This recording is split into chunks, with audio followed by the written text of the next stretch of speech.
NPN तो ये है ट्रांजिस्टर, ट्रांजिस्टर का ये है कॉमन एमिटर है, तो ये हो गया अपना एमिटर। P है बीच में, तो कन्वेंशनल करंट की डायरेक्शन ये एमिटर को बताएगा। ये है अपना कलेक्टर, कलेक्टर के साइड में ये load resistance, load resistance, load resistance के साथ यहाँ पे वोल्टेज है। ये NPN है, तो ये जो है रिवर्स बायस में होगा, तो N जो है वो P से कनेक्टेड होगा, N P से कनेक्टेड है। और ये है सर्किट एमीटर का, और ये हो गया ऐसे, और यहाँ पे ये होगा फॉरवर्ड में, फॉरवर्ड में इनपुट सर्किट का रेजिस्टेंस। ये जो जंक्शन है, जंक्शन का फॉरवर्ड बायस में तो रेजिस्टेंस बहुत कम होता है। इधर का कुछ रेजिस्टेंस है, ये है इनपुट रेजिस्टेंस और ये है आउटपुट रेजिस्टेंस। और यहाँ से वोल्टेज, वोल्टेज है ये फॉरवर्ड बायस में, मतलब पी से कनेक्टेड होगा, तो ये यहाँ से ऐसे हुआ, ये हो गई इसकी ग्राउंडिंग। करंट की डायरेक्शन इसी एरो से मैच करेगी, मतलब ये हो जाएगी IE और ये होगी IB और इधर से हो जाएगा, ये होगा IC। इस लूप 1 में हम KVL लिखेंगे, इधर लूप 2 में KVL लिखेंगे। तो इनपुट कैरेक्टरिस्टिक, तो इनपुट कैरेक्टरिस्टिक, इनपुट कैरेक्टरिस्टिक जो है मतलब क्या है, इनपुट करंट और input voltage.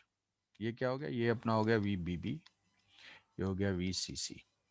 Input current and input voltage, input current कौन सी है, ये IB वर्सेस VBB का ग्राफ होगा at constant VCC, at constant VCC। VCC constant रहेगा, आउटपुट के वोल्टेज को कांस्टेंट रखते हुए जो IB होगा वो हम चेंज करेंगे। तो लॉजिकल सी चीज है इसमें। ये तो अपना फॉरवर्ड बायस वाला है, ये तो अपना फॉरवर्ड बायस में है।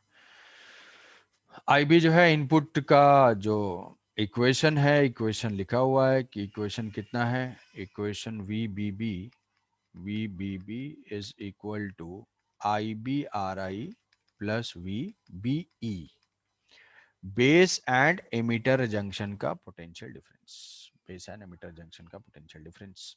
तो ये हो गया VBE। अब VBE तो है वो डायोड है ना, VBE तो अपना डायोड का जंक्शन है जो 0.7 होता है, 0.7 होता है, बैरियर।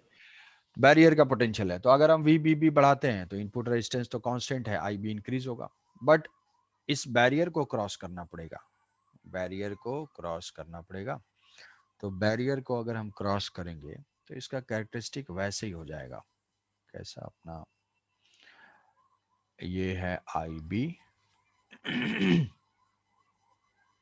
IB और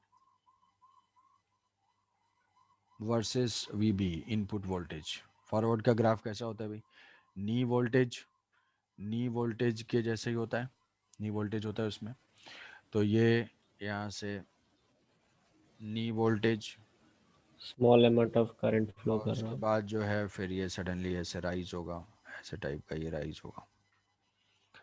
तो ये फॉरवर्ड एट कांस्टेंट VBE, किसी कांस्टेंट VCC, आउटपुट का कोई करंट है, कोई वोल्टेज है वहाँ के कांस्टेंट वोल्टेज पे है, यहाँ पे V1 पे। तो ऐसा कुछ है, ये सिलिकॉन होगा तो ये जो है 0.7 नी वोल्टेज हो जाएगा, 0.7 वोल्ट।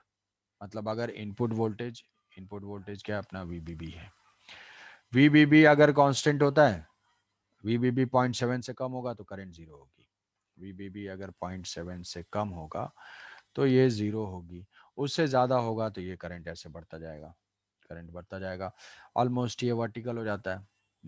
तो रेजिस्टेंस उसका ऑलमोस्ट जीरो होता है, डायनेमिक रेजिस्टेंस है। अब बात ये है इसमें कि ये तो एक ग्राफ हो गया, फॉरवर्ड का जैसा ग्राफ है वैसा ही इसका कैरेक्टरिस्टिक कर्व होगा, वैसे ही रिलेशन होगा। मान लो कि VCC अगर हम इंक्रीज करते हैं तो इस ग्राफ में क्या मॉडिफिकेशन होगा, VCC अगर हमने इंक्रीज कर दिया, अगर VCC हम इंक्रीज करते हैं तो ग्राफ में क्या मॉडिफिकेशंस होगा, बताओ भाई, कुछ वैल्यू इंक्रीज होगी डिक्रीज होगी, क्या लग रहा है? वीसीसी अगर यहाँ का पोटेंशियल हमने इंक्रीज कर दिया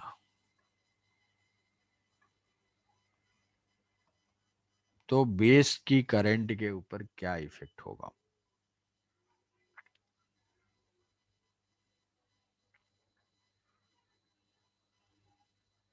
हम्म,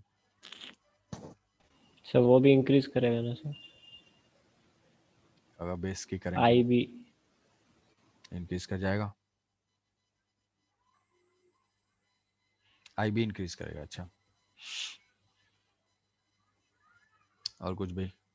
मतलब ग्राफ में क्या मॉडिफिकेशन होगी? इधर इधर ये राइट साइड जाएगा ऐसे या लेफ्ट साइड जाएगा? कुछ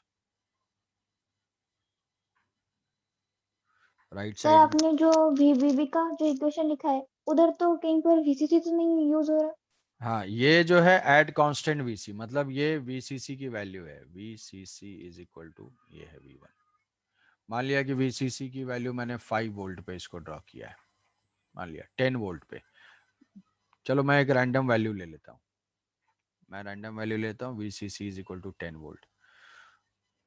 तो VCC is equal to 20 volt वाला ग्राफ किधर होगा? इसके राइट साइड में होगा या इसके लेफ्ट में होगा? वीसीसी 20 वोल्ट वाला ग्राफ किधर होगा? एवलांच ब्रेकडाउन कंसीडर करेंगे?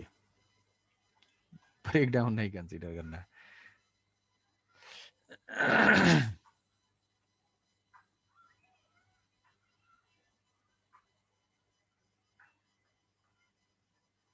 ठीक है, ऐसे सोचो, ऐसे सोच सकते हो। सोचने के लिए कुछ भी है, एक्सप्लेनेशन हम ऐसे सोच सकते हैं कि भाई अगर मान लो कि ऐसा हमारा था ट्रांजिस्टर, ट्रांजिस्टर में ये था, यहाँ से एमीटर के पास इलेक्ट्रॉन्स इधर माइग्रेट हो रहे थे।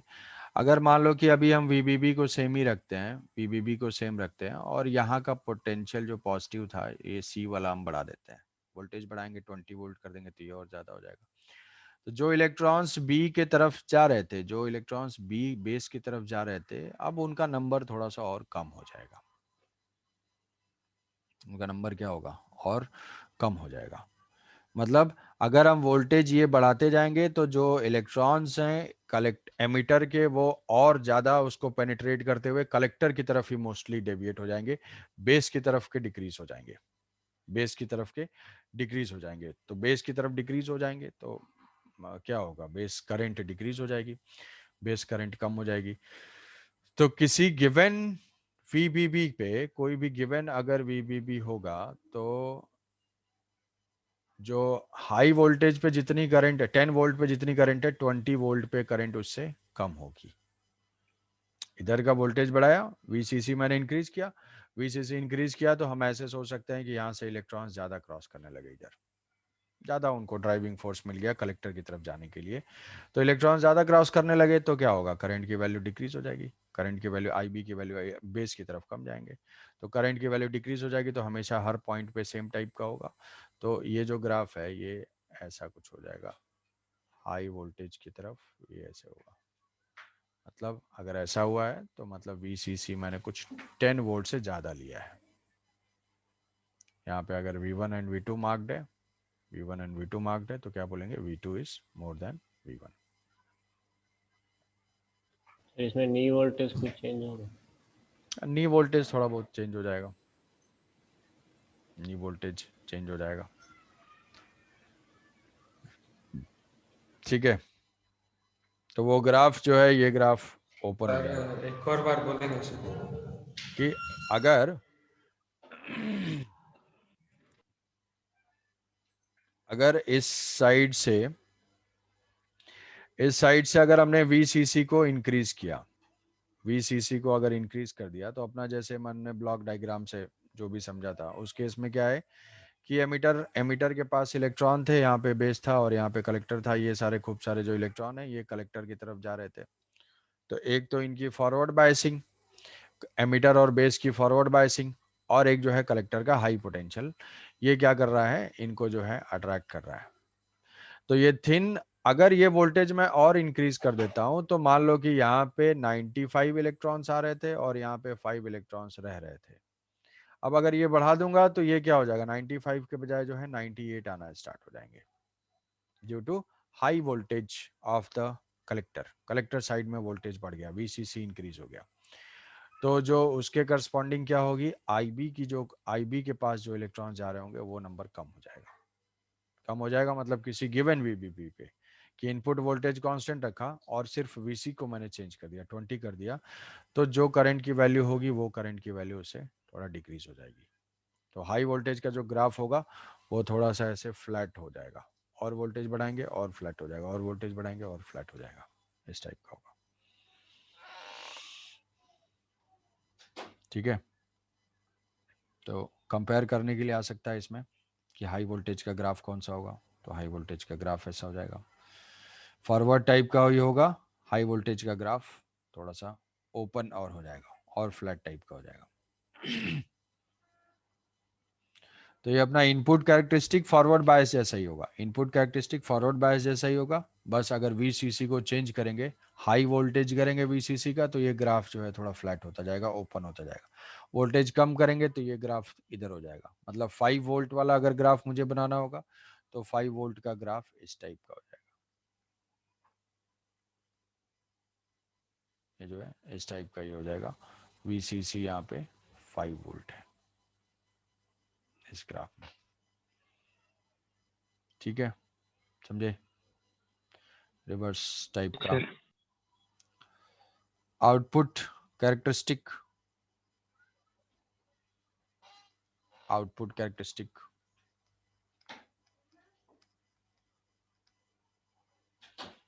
आउटपुट कैरेक्टरिस्टिक कैसा हो गया है?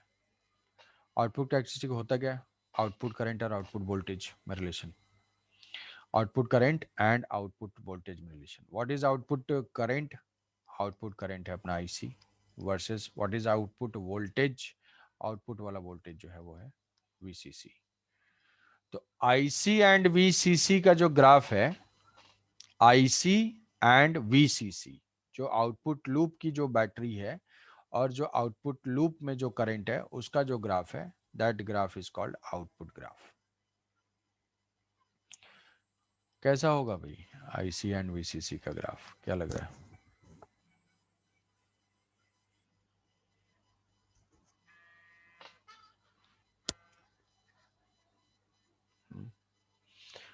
आउटपुट की जो सर्किट है, आउटपुट की सर्किट रिवर्स बायस में है, आउटपुट की सर्किट मतलब एक टाइम के बाद कांस्टेंट हो जाएगा वो।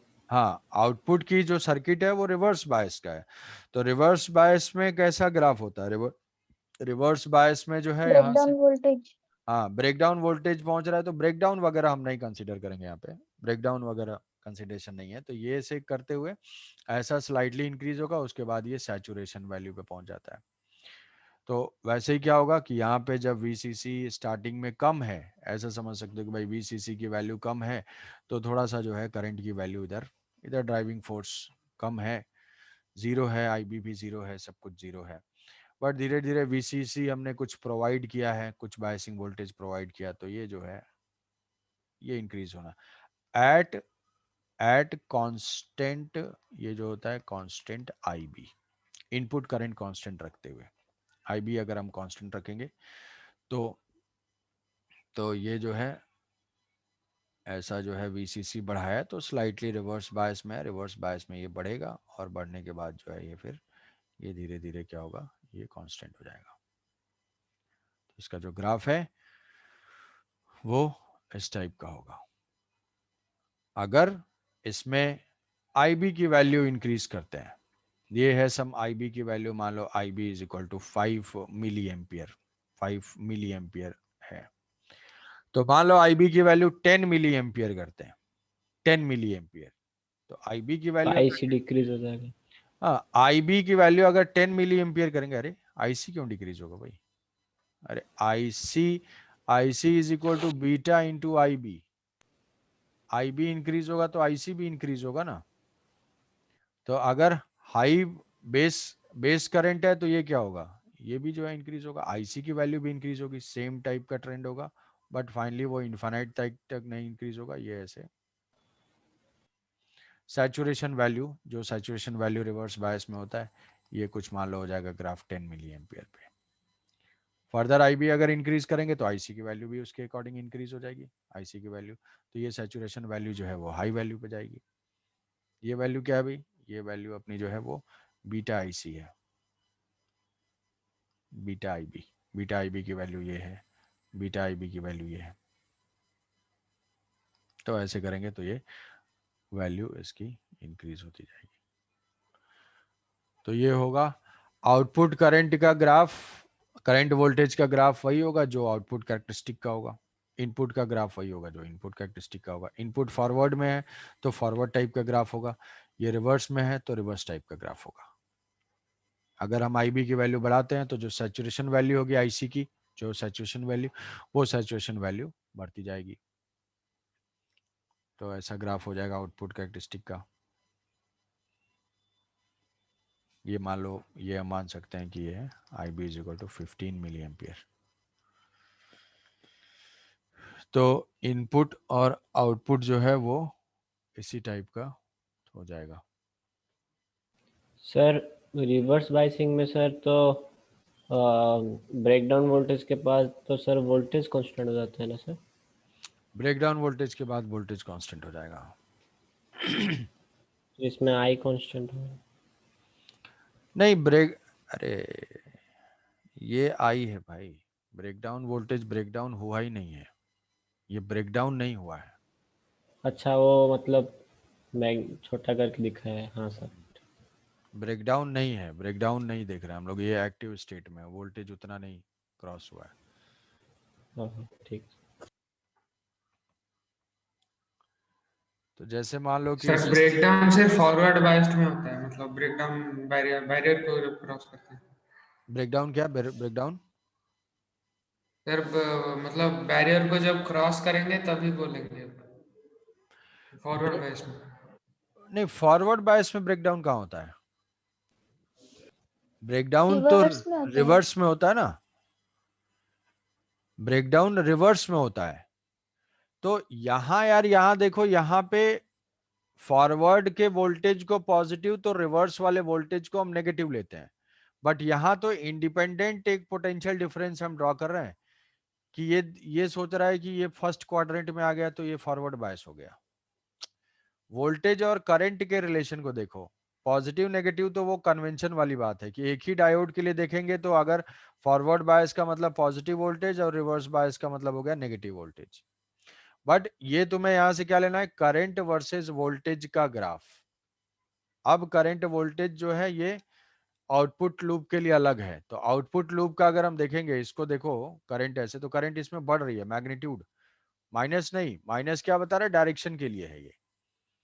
तो अगर हम इस ग्राफ को ऐसे पॉजिटिव के हिसाब से देखा गया है कि करंट यहाँ जीरो से कुछ इंक्रीज हो रही है, इंक्रीज होते होते आउटपुट सर्किट में मैक्सिमम कुछ सैचुरेशन वैल्यू तक जाके रुक जाएगी। ऐसा नहीं कि वो इनफाइनाइट तक वो हमेशा बढ़ता ही जाएगा, इनफाइनाइट तक नहीं बढ़ेगा क्योंकि वो रिवर्स बायस में है। रिवर्स बायस में एक सैचुरेशन वैल्यू अचीव कर लेती है। ठीक है, तो ब्रेकडाउन तो रिवर्स में होता है, फॉरवर्ड में कहाँ होता है। तो ये रिवर्स वाला ही ग्राफ है, बस वैल्यूज को पॉजिटिव किया गया है। फर्स्ट क्वाड्रेंट में आने से मतलब नहीं, वो डायोड के लिए था, डायोड के कन्वेंशन के हिसाब से कि वोल्टेज प्लस माइनस एक पॉजिटिव फॉरवर्ड पॉजिटिव होगा तो ये रिवर्स नेगेटिव होगा। तो यहाँ पे वो मैग्नीट्यूड वाइज हो सकते हैं कि आउटपुट लूप को अलग मैंने वोल्टेज जीरो से लेके स्टार्ट किया वेरी कराना और उसमें करंट मेजर करना। तो पॉजिटिव वोल्टेज लेंगे बट नेचर तो वही रहेगा, रिवर्स बायस में जैसा नेचर मिलेगा वैसे यहाँ पे भी नेचर मिलेगा। डिफरेंट डिफरेंट आईबी के लिए हाई आईबी की वैल्यू लेंगे तो हाई आईसी होगी, आईबी इंक्रीज होगा तो आईसी भी इंक्रीज होगा। तो उसके करस्पॉन्डिंग जो सैचुरेशन वैल्यू है वो सैचुरेशन वैल्यू चेंज होती जाएगी, नेचर सेम रहेगा। ठीक है, यस सर। समझे। Yes sir. जी सर। तो जैसे मान लो इस पे एक क्वेश्चन हम ऐसे लेते हैं कि कोई एक लैब में ग्राफ प्लॉट किया गया है, आउटपुट कैरेक्टरिस्टिक प्लॉट किया हुआ है। तो to study the input output characteristic to study the input output characteristic of common emitter की इनपुट एंड आउटपुट कैरेक्टरिस्टिक स्टडी करने के लिए कोई स्टूडेंट जो है वो ग्राफ बनाता है आईसी वर्सेस वीसीई। ये ग्राफ गिवन है कि ऐसा ग्राफ है, इस पे जो है IC रिप्रेजेंटेड है और इस पे जो है VCC रिप्रेजेंटेड है और उसको ग्राफ ऐसा मिला, ग्राफ ऐसा मिला। IB की वैल्यू जो है वो है 30 माइक्रो एम्पियर, 30 माइक्रो एम्पियर और यहाँ से जो है 4 मिली एम्पियर, 4 मिली एम्पियर। इस पॉइंट पे जो वैल्यू है वो है 8 वोल्ट, इस पॉइंट पे वैल्यू है 8 वोल्ट। कॉमन एमिटर है, कॉमन एमिटर तो इसमें दिया हुआ है कि assume let VBE for the transistor is 0.7 volt. VBE for transistor is 0.7 volt with VCE is equal to 8 volt. 8 volt. VBB is equal to VCC is equal to 16 volt. Same common emitter है। Common emitter का characteristic study करते हुए किसी student को ऐसा एक graph मिल गया, एक ग्राफ हमें ऑब्जर्व हुआ है IC और VCC में। ये कौन सा, ये आउटपुट कैरेक्टरिस्टिक है। आउटपुट मतलब output current end voltage, input मतलब इनपुट करंट एंड वोल्टेज। तो output current end voltage IC and VCC, input current end voltage IB। Common emitter है तो इनपुट क्या है IB and VBB, input loop का जो है करंट वोल्टेज। तो वो फॉरवर्ड टाइप का ग्राफ होगा और ये जो है रिवर्स टाइप का ग्राफ होगा, फॉरवर्ड एंड रिवर्स। अब ये चीजें हैं भाई, तो इसमें हमें कैलकुलेट करना है what is the ratio of. अच्छा डायग्राम भी बना ही दे रहा हूँ यार, डायग्राम में सर्किट डायग्राम भी रिप्रेजेंट कर दे रहा हूँ ये चीज। सर इसमें क्या बताना? हाँ, what is the ratio of RB by RC। पहला है find ratio of RB by RC। Second है करंट गेन, सेकेंड है बीटा फाइंड करना है एंड थर्ड है power gain. Power gain circuit diagram अपना कॉमन एमिटर वाला ही है, बस इसमें इनपुट वाले को इसने RB दिया हुआ है, ये है, ये अपना RC है, ये RC है, ये VCC है, VCC और यहाँ से ये RB है और ये VBB है।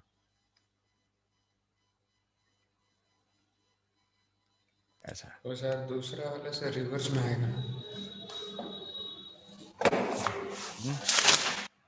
हाँ दूसरा रिवर्स में ही है, दूसरा रिवर्स सर, में हाँ सर। N है ये।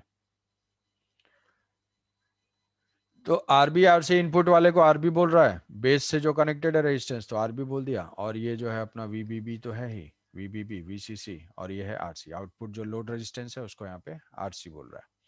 तो find the ratio of RB by RC, beta and power gain. बताओ भाई, ये कैरेक्टरिस्टिक अवेलेबल है।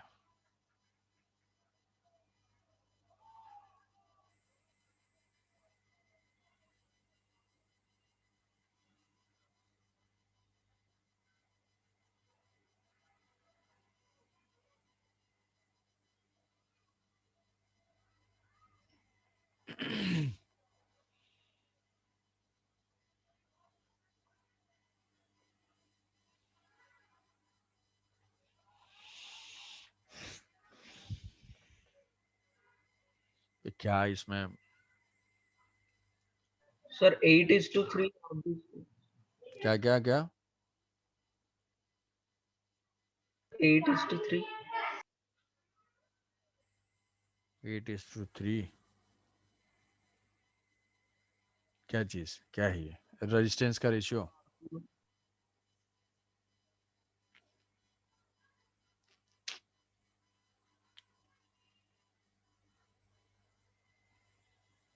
अच्छा बीटा बता सकते हो? बीटा पहले सारी वैल्यूज देख के बीटा। सर बीटा तो IC by IB, IC by IB करें। तो 1.3 into 10 to the power 2. हाँ 133 बीटा इज इक्वल टू 133। ये बात सुन, ये तो इसी रीडिंग को देख के Yes, बता sir. सकते हो ना। 4 milliampere by 30 mm. IC beta तो हम Okay, डायरेक्ट इस इंफॉर्मेशन से फाइंड कर लेंगे। Beta is equal to IC by IB, तो हो जाएगा 4/30 माइक्रो एम्पियर। यूनिट्स ध्यान रखना है, यूनिट्स की वैल्यू। तो ये जो बीटा है micro milli, beta is equal to IC by IB। Graph दिया हुआ है, ग्राफ में से IC यहाँ से देख लोगे 4 milli ampere, 4 into 10⁻³ divided by 30 into 10⁻³ 3 10⁻⁶।